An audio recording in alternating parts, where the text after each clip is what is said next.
collapse, sending several people in vehicles into the water, into the river, and multiple U.S. Coast Guard units, which are stationed very nearby, thank God, were immediately deployed along with local emergency personnel.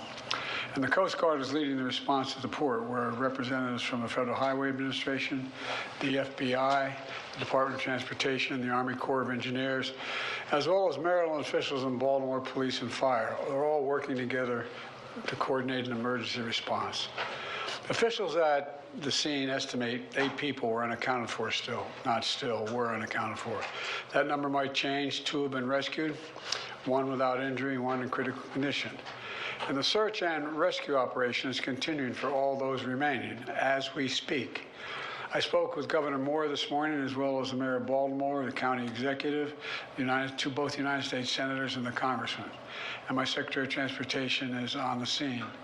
I told them we're going to send all the federal resources they need as we respond to this emergency. And I mean all the federal resources. And we're going to rebuild that port together. Everything so far indicates that this was a terrible accident. At this time, we have no other indication, no other reason to believe there's any intentional act here. Personnel on board the ship were able to alert the Maryland Department of Transportation that they had lost control of their vessel, as you all know and reported. As a result, local authorities were able to close the bridge to traffic before the bridge was struck, which undoubtedly saved lives. Our prayers are with everyone involved in this terrible accident and all the families, especially those waiting for the news of their loved one right now. I know every minute in that circumstance feels like a lifetime. You just don't know. It's just terrible. We're incredibly grateful for the brave rescuers who immediately rushed to the scene, and to the people of Baltimore who want to say, we're with you. We're going to stay with you as long as it takes.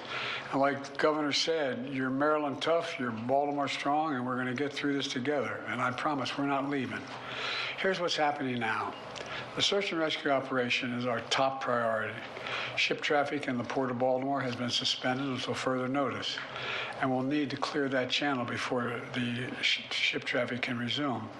The Army Corps of Engineers is on the spot and is going to help lead this effort to clear the channel.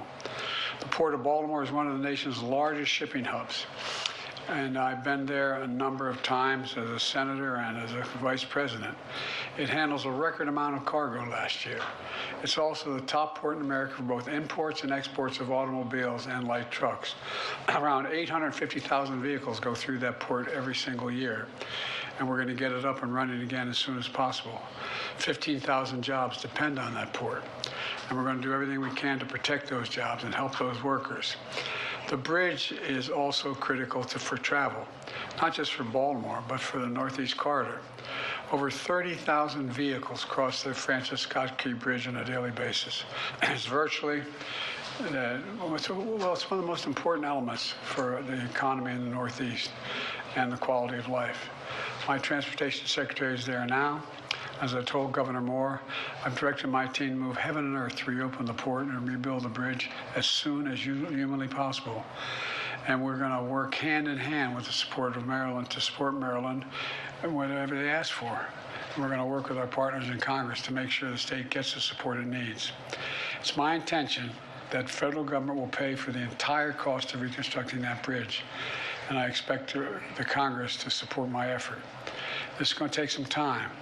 The people of Baltimore can count on us, though, to stick with them at every step of the way until the port is reopened and the bridge is rebuilt. You know, we're not leaving until this job gets done. We're not leaving until then. So I just want to say God bless everybody who got everyone harmed this morning and their families. And may God bless the first responders, many of whom risking their lives.